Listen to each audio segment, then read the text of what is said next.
What's up, everybody? It's the Power Rankings Podcast, aka the Power Rankings Show. I'm Elliot Harrison, and I am joined, as always, by Marcus Mosher, who informed me that he doesn't really want to do a podcast tomorrow. So I guess you're not going to get any game picks from us. No, that's not true. We're going to do a show tomorrow. We're going to be here. Even though we had great picks this past week in terms of gambling picks, and but Marcus, listen, if you got things to do, shop for avocados or whatever it is you do on a Wednesday, then you do that. We'll be fine. Courtney and I will be fine. We've already talked about it. Yeah, 3 p.m. Eastern time here tomorrow. We'll do our game picks. So make sure you guys are ready for that. Yeah, maybe you can do a triple parlay, whatever.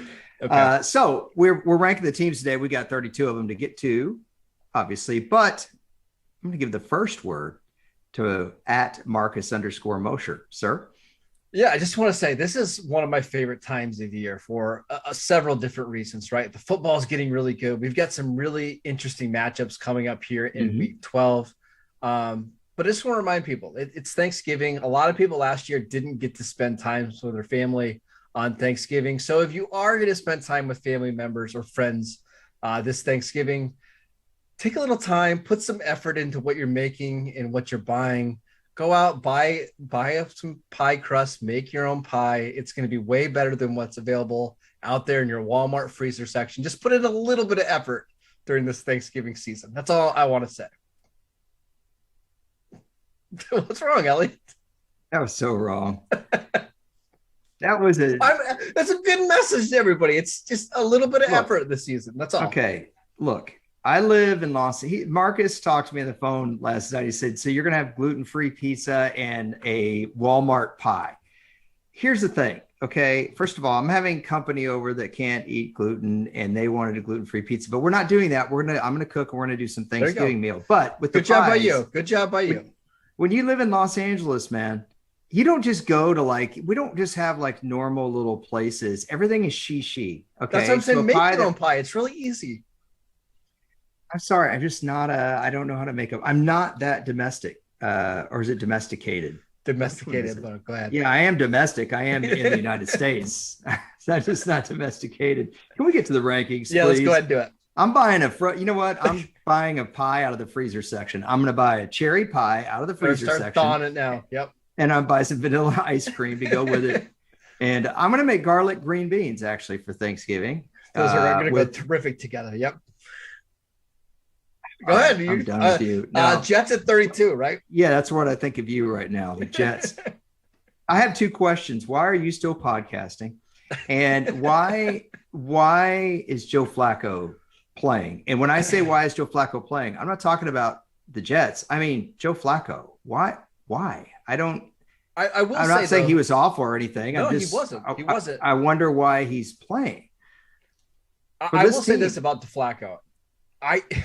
He actually looked better than Zach Wilson did at any point this season. And sure. I think you were able to see some of the other players around the Jets start to play well. Elijah Moore had the best game that he's had all season. So maybe this was just a way to help evaluate some other players on offense. But I don't know. This Jets team's not very good. I'm just saying, man, you've already won a Super Bowl. You've had a nice career. You've made a lot of money. His contract in 2015 was huge.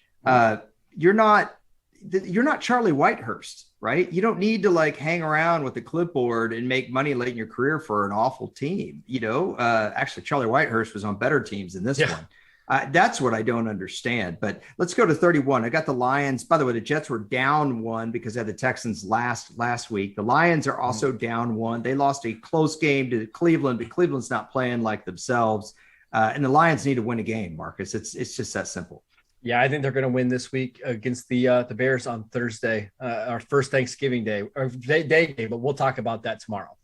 And I feel really confident, man. I said in the preseason, I really think DeAndre Swift was going to kind of end this run of Lions running backs where we have a different guy every year. He's been fantastic, I think, for that team. The Jaguars are down only 200 yards of offense, two giveaways again for them. What do you make of this team at this point? Their defense can't hold the fort all the time. They gave up a possession of 13 minutes in this game. It was one of the longest in NFL history. And luckily, they only allowed a field goal out of it. But, yeah, the defense is starting to get gashed now. Not only gashed, but gassed. I mean, if you're having to be on the field that long, not only that drive, but because your offense gets off of it so quickly. Texans had that problem earlier in the year. Their offense was not good in this game either, I might add. But they still controlled the game, and it was takeaways that really did it for them. And Tyrod makes this team competent, right? Like they can hang around in some games. They're going to get blown out in others, but it at least makes them a somewhat functional franchise. So I'm glad to see them move up a little bit. So the two leading rushers in that game, Adrian Peterson, do you know who the other leading rusher was? I think they were tied, same amount of yards. Was it Tyrod? It's Rex Burkhead. How many people you think know that? Like Rex Burkhead? He's on the Texans? And then they cut Phillip Lindsay today. So we might be seeing more of Rex Burkhead. I think he only got one carry or something like that. And obviously they traded Mark Ingram a few weeks back. The Falcons are down one there at 28. On our Friday pod, our free-flowing Friday pod, we talked about that game. Talked about a lot of other stuff. That pod was a long one where Marcus said I was really being get off my lawn. He was being polite, but I could sense it. We talked about the Falcons, and you posed where do they go from here rebuilding, and 4 days later, I have no idea. 68-3. They've been outscored in their last two games. I think you can make a case they're even worse than the 28th best team in football. This is not a good franchise right now. I'll say the same thing about the next team up, the Miami Dolphins. They're up 2 because they got a win, but they beat the Jets. And the Dolphins lost to the Falcons a few weeks back. I think you can make a case Miami's worse, even though Miami has won 3 games in a row. And now their next 3 games are at home, and I believe it's against the Giants, Panthers, and Jets. Like there's a really realistic chance that they're 7-7 going into Christmas, which is kind of unbelievable for how bad they started the year. Yeah, their next 3 are easy, not at the end of the season. I looked at the same thing you did. I was like, well, they're going to get a couple of wins, build their confidence, and then get let down. I mean, they could get to 8 wins, though. Like, it's not impossible. I'm going to say no. Panthers at 26, they are at the same spot. They lost to Washington in a game, really, I thought that they should have won, but not because they played better, but just I thought, okay, you've got to take care of business here, and they weren't able to do that. Cam Newton, though, did not look bad for them, and maybe there's some hope there. Yeah, 21-27, thought he looked halfway decent. The hope is that as the season goes along, he becomes more comfortable in that offense, not ruling the Panthers out yet for making the playoffs. I'm officially ruling the Bears out. I've got the Bears higher than the Panthers. Maybe I shouldn't. The Bears right now look absolutely terrible. Andy Dalton did give the team a little bit of a spark in this game, but at the end of the day, this is a game they needed to win on the strength of their defense, playing a backup quarterback who didn't even know he was going to be playing until day of the game. What can you say about these guys right now? Are they the sweet potato pie of the NFL? Just kind of bland and boring and nobody really likes them? Well, I wouldn't say that because I think sweet potato pie is absolutely disgusting. But you know, I agree with you. Courtney nor my brothers could eat it. Yep. Well, it's not good. It's not good. Sweet potatoes. My dad had to take care of us on Saturday when we were little kids because my mom was going to school, and one day he made us sweet potatoes on a like a cookie sheet, and he brought them out, and it's Saturday afternoon, and he puts the sweet potato on each of our plates, where all of our arms are just folded, looking at the plate. And he goes, "What's wrong, guys? Like, eat your lunch." And we didn't move. We didn't even like the sweet potato touching the Fritos that we did like. Like, I didn't even want it. I didn't want that Frito that made contact with it. So my dad takes them back. Hold on. He takes them off the plate, puts them back on the cookie sheet, melts marshmallows on them in the oven, pulls them back out, puts them, each back on our plate, and we all just stare at it. And he goes, "Dang it, guys." He got so mad, and he had to make something else. I don't know. He made us hamburgers or something, but please proceed. Yeah, should we compare the rest of the teams to like Thanksgiving side dishes, because that would be a lot of fun. But this Bears team, geez, it just feels like this is probably the last game that Matt Nagy's going to coach on Thanksgiving.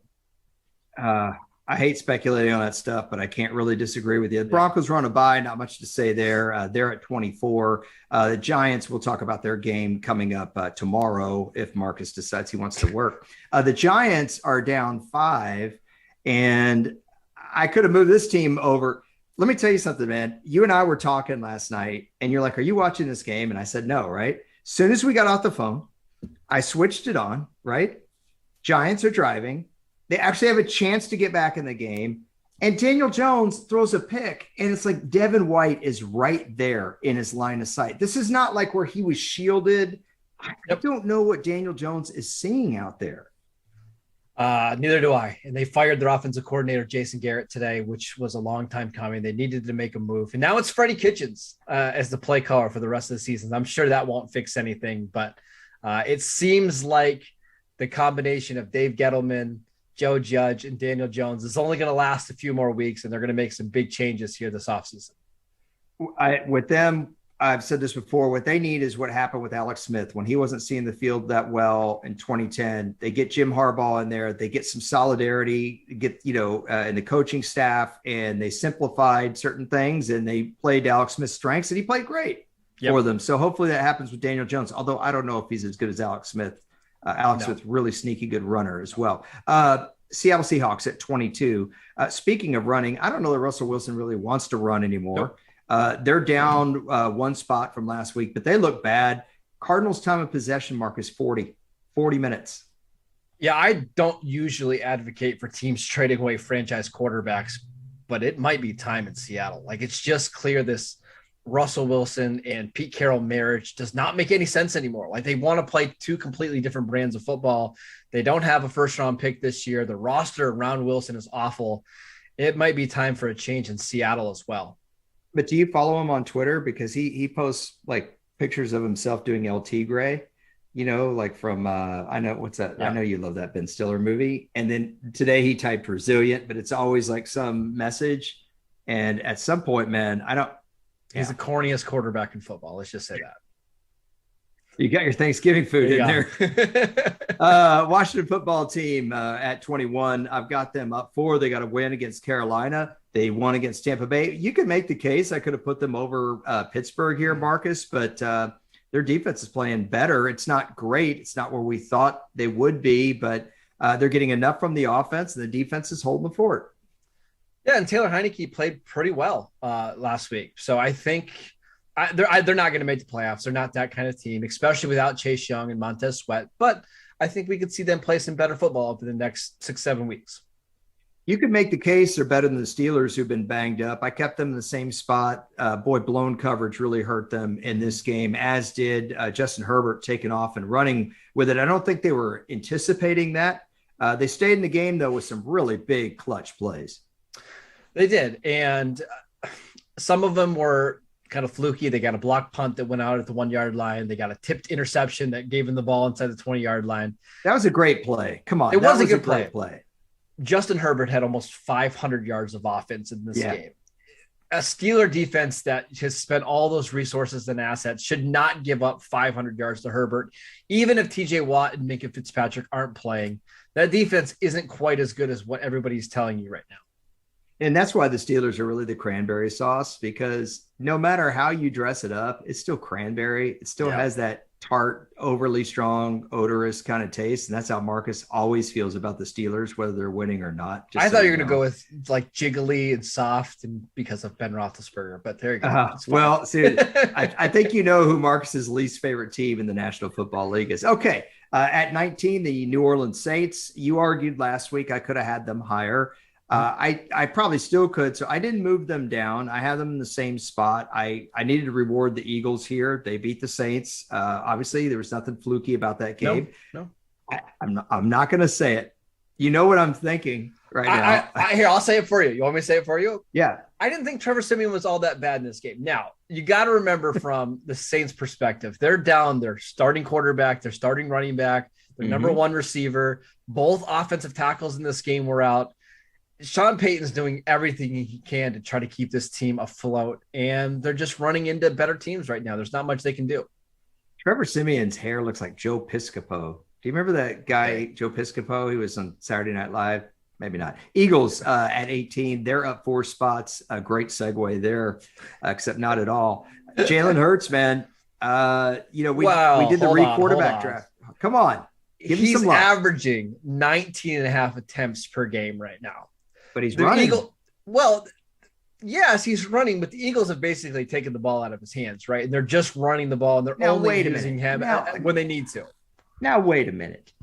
Now, if this was Lamar Jackson, when he was super young, his first year or two of the league, you wouldn't have downgraded him for that. The Ravens did the same thing. Yeah, but he was completing more than 13 passes a game, which is what Jalen Hurts has done over the last 6 weeks. Like, it's just not a super efficient passing offense right now. It feels a little They're running different. The ball. They are running the ball. It just feels a little different than that Lamar situation early in his career. Well, because he's not as good. But that's why it feels different. Yeah, I agree. Okay, yeah, but what, do you got to be as good as Lamar Jackson? I mean, come on. No, let's just not give him a ton of credit. It's more, I think Nick Sirianni is doing a good job of finding different ways to win rather than just dropping back and throwing 40 times. All right. Fair enough. Raiders left them the same at 17. I just couldn't move the Raiders down. It's not that I thought the Raiders didn't deserve to drop. They did. Yeah. I just don't think they're worse than any of these teams behind them.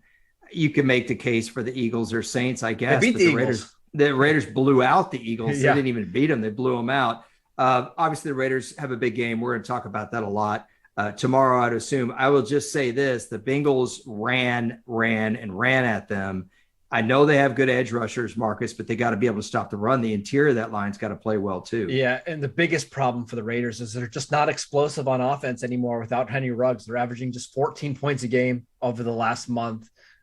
No big plays at all in the passing game. I'm not sure how they replace Ruggs for the rest of the season. Yeah, how many rushing yards did Joe Mixon have? 130. He tore them up. Yeah, sure did. Okay, Cleveland Browns, speaking of a rushing team, at 16, another team you can make the case they should be down 1, but, the Raiders got beat handily. Again, I don't know that the Browns are worse than any of these teams that are below them. They did not play well. I do want to say this, and I've said it already, but I'm going to reiterate it. People need to understand that Baker Mayfield is playing very banged up. And knowing what it's like to have a banged up shoulder, and he's got more than one injury, I wish people were a little bit easier on him. Yeah, but it's just the nature of the quarterback position, because if he's not playing, then we're going to start calling him injury prone, and he's not tough enough to play. It's really unfortunate, but that's just the way that the analysis goes for quarterbacks like this. So he's in a tough spot.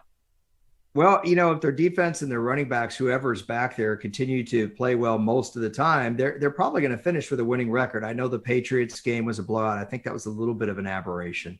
Buffalo at 15, they're down 8 spots. So this is my biggest dropper of the week. And dude, they deserve it. They lost to Jacksonville, right? They lost this game here. When's the last? I know they beat the Jets, right? But if you look at their last 5 games, losing to Tennessee, losing to Jacksonville, barely beating Miami. It ended up being a 2-score game. That was not a dominating performance. Am I missing anything here? No, this is the most inconsistent team in the NFL, and it's really frustrating because I think they have the talent to have the best defense in the NFL and the top 5 or 6 offense. Yes, and we rarely see it together at the same time. I think Buffalo's in real danger now of not only losing the AFC East to the Patriots, but also maybe losing a playoff spot. Like, their schedule's not easy coming up, and if they don't beat the Saints on Thanksgiving, we're looking at a team that could potentially slide down our rankings in a big way over the next month. One of the toughest parts about growing your hair out, dude, is that you get a hair in your mouth and you don't know if it's floss that you forgot to pull out or if it's a hair, right? It's a big problem. Yep.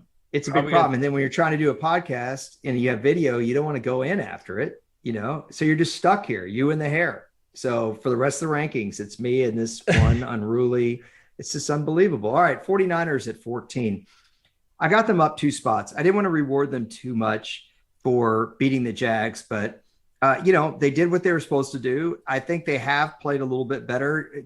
Are you believing in Jimmy Garoppolo at all? Not really, but I don't have to think this is going to be a playoff team and maybe a contender, right? Because they went to the Super Bowl with Jimmy Garoppolo and almost won it with him as a quarterback, right? Like as long as Kittle and Deebo Samuel are healthy and the offensive line's fairly healthy, this is going to be a good team. I'll just say to that I think Jimmy Garoppolo of 2018 and 2019 played better than Jimmy Garoppolo of this year. So I know he's the same player, but it doesn't mean he's playing at the same level. Okay. Bengals, I've got them in the same at 13. I mentioned that Joe Mixon was able to pretty much run at will against the Raiders. You look at the offense, and I think, Marcus, maybe one of the issues that they have, for years they had guys like Geno Atkins, right? Or they had Andrew Whitworth. They kind of had these leaders on the team that were veteran players. This is a really young team, right? So when we've seen the herky-jerkiness of them, I mean, remember Joe Burrow's in his second year. Joe Mixon's a young player. All their receivers are young players. Their tight end's a young player. Who's that guy, that's 31 or 34 that's kind of taking over the locker room? So if you wonder why do the Bengals have these ups and downs, well, all teams do. But I wonder some of that has to be with, you're just going to have to live with some growing pains. And of course, I'm saying this after a big win, but they could just as easily lose this week. Yeah, I really think the leader on this team is Tyler Boyd. Like he's got the toughness that they like. He makes a bunch of big plays and key moments. I kind of feel like he's the heart and soul of this team. That's a good call. That's a good call. I'm still worried about their offensive line. And Burrow got hit a ton last week. And now they play the Steelers in a huge AFC North game with TJ Watt coming back, Minka Fitzpatrick coming back, Cam Hayward playing at an all-pro level. If they win that, that game is in Cincy. Now, remember, they did beat Pittsburgh early in the year. If they win that game, I think I'll jump back onto the bandwagon because before this week, I was off. Yeah, it's going to be a tough one to call for me. And I'm with you on the offensive line. I thought it was something they had kind of fixed after the first few weeks because they were awful the first couple of weeks of the season. He was getting hit all the time. But there's been some regression there. The Chargers down 1. They should have won this game handily. They really should have. And I told you this on the phone. They are very inconsistent outside. I know Keenan Allen still puts up numbers, but when you look at Jared Cook and the receivers, they can have a huge game or they can disappear for a while. Keenan Allen's clearly the best of the lot. And if Austin Eckler doesn't stay healthy all the time, I can see why this team can be somewhat inconsistent. I mean, they can drive you crazy. They can drive you crazy because when Justin Herbert's playing like he did on Sunday night, he might be the best quarterback in the league. I'm whispering that. Like he is unbelievable. But this team around him doesn't always live up to it. The Chargers are going to be frustrating the rest of the way. You watch the Chargers offense against Pittsburgh or against Cleveland a few weeks back, and then contrast it with the Chargers offense at Baltimore or at home against New England. Or even at Philly or all three of those games. It's like, how do you go from that to this? I don't get it. It's very strange. Vikings are up 3 spots. The Vikings actually are pretty consistent. They're going to be in a close game, and you don't know if they're going to win or not. That's the Vikings. They gave up 467 yards of offense in this game. That's why I'm not super gung-ho, but I did move them up 3 spots, Marcus. They played a great game against the Chargers. They followed that up with a big win against the Packers. Should I have moved them up more, or is this the right spot? Feels like the right spot. Which former LSU receiver would you want going forward in their careers? Justin Jefferson or Jamar Chase? Oh, come on. I'm going to have to go Justin Jefferson because he has put it on tape now consistently. He feels like a little bit better of a route runner, right? He does. And, I imagine Adam Thielen he's learned a lot from him. And that's what you want to have with a young receiver. You want that there for them. Man, it's impossible. I'm taking Chase, by the way. I know you are. You love that guy. I love that guy. Specialist. Tennessee Titans are down 8 spots. They were not special this week. How about that segue? Was that cheap or what? Looked terrible against Houston. Tannehill, worst game as a Titan, 4 interceptions. And that's saying something because 4 interceptions in one game. I mean, I think Ryan Tannehill threw like 7 interceptions the entire year last year. I don't even know what to make of this game. He was a mess. He was an absolute mess in this one. I don't know. This Titans team seems like they won a bunch of close games that they played way over their heads. I just wondered now if they're kind of coming back to the reality of, hey, we're a good team, not a great team. That's kind of where I sit with them. I was questioning myself, am I hitting them too hard for just one loss? But they lost to the team I had ranked last in the league. And, you know, it was ugly, ugly, ugly. Baltimore Ravens, talk about an ugly game. This was an ugly game that they won. Huntley led 2 late scoring drives. Poor guy didn't even know he was going to be playing. I was really happy for him. I don't know if you saw his post-game interview, but it was just so sincere. I kind of like Tyler Huntley. Like, that was a tough spot to be in, and he played okay. He made enough plays to win. What a cultural win for Baltimore, though, right? You go on the road without Hollywood Brown, without your top 3 running backs, with no Lamar Jackson, and you still find a way to win. Very impressive. That's a really great way to put it. What would be the most cultural Thanksgiving food? Would it be potato salad? I don't know. Potato in the salad? South? What? Yeah, in the South we had either coleslaw or potato salad. It's pumpkin pie, probably, right? You go pumpkin pie? I don't like pumpkin pie, but yeah, I agree. I guess all Thanksgiving food is cultural, right? It's a holiday. What a dumb query by whoever your host is. Okay. The Rams at number 8. I have them the same. They were on a bye.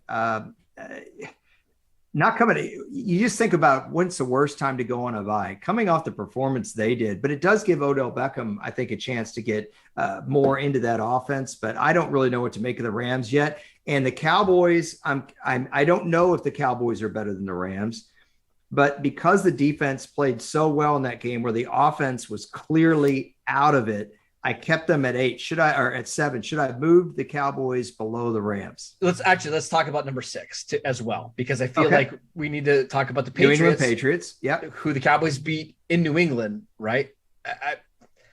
I love New England. We both like the Patriots. We've been singing the Patriots praises. How's that for all that alliteration right there?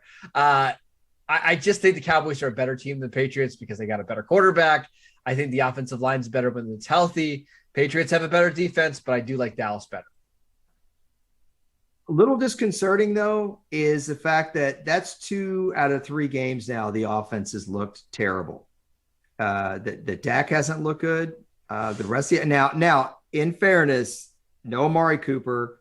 CeeDee Lamb gets banged up. Michael Gallup has barely played this season. Yeah. So, but that wasn't exactly an insanely great defense he was going up against either. Not an insanely good defense, but the Chiefs have played pretty well on that side of the ball over the last couple months, right? I think they're only averaging like 6 points per game in the second half. They're allowing, like they're playing really well. And now that they got Melvin Ingram back, now that they traded for Melvin Ingram, they can slide Chris Jones, the defensive tackle. It's a healthy team that's playing really well right now. I guess, I don't know. I think you have to move Dallas down. I'm just not sure they're a worse team than the Patriots. That's all.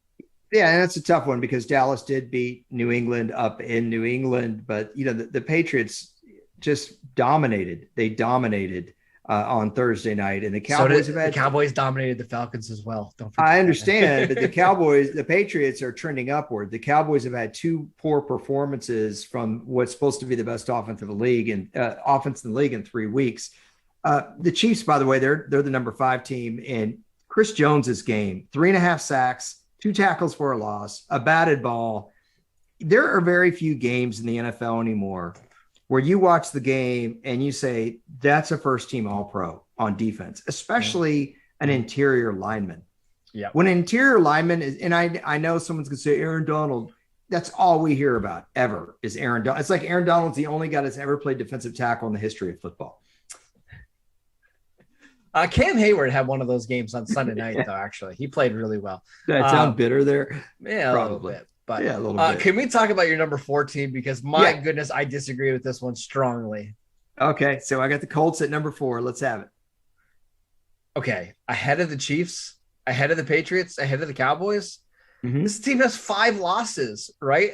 Yeah. And a lot of these wins have come against some bad teams. And yes, they They killed Buffalo in Buffalo. But that was a game that was set up really well for them, right? Like the Bills fumbled the ball on a kickoff and gave it to them like inside the 10-yard line. It was rainy. I don't know. I like the Colts. I think they're a borderline top 10 team. 4 seems awfully high. It might be high, but it's really hard. If you're asking me who's a more complete team, Indianapolis or Kansas City, I think it's Indianapolis. But we know that doesn't necessarily matter, though, Elliot, right? Sometimes it does. As I say, complete teams don't always win the Super Bowl, right? True, but teams that rely too heavily on their quarterback don't always win the Super Bowl either. And that's why I like that's why I like the Chiefs more, though, this year. They're winning with their defense over the last month.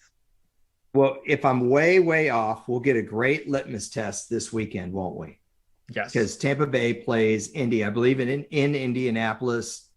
We'll see what happens. And if I'm totally wrong and they lose 30-10, well, then you got me. And Arizona. I said this next one I really disagree with as well. Okay. Arizona Cardinals up 1. A nice game for Colt McCoy. Boy, it really makes you look back at the Panthers loss and say, what happened there? Go ahead. What do you not like? They should be number 1. Okay. I think it's that simple. They've got the best record in football. They went 2-1 without Kyler Murray and DeAndre Hopkins, and both of their wins were on the road. They beat a divisional team in Seattle that absolutely had to win that game at home to stay alive in the playoffs. And the Cardinals dominated them. I just think they're the best team in football right now. They might be. It's, I try to honor head-to-head games when they're very, very recent. And the Packers went in there and they were able to beat Arizona with Kyler Murray.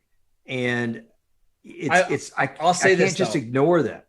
And that's fine. Like if you wanted to put Green Bay at 1 and Arizona at 2, I don't think I would fight you too much on it.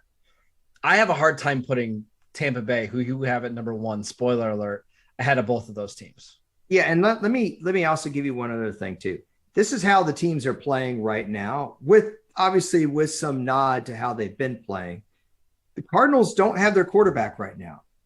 Their lead receiver is hurt right now. The Cardinals actually aren't the best team in football right now because the Cardinals aren't the Cardinals.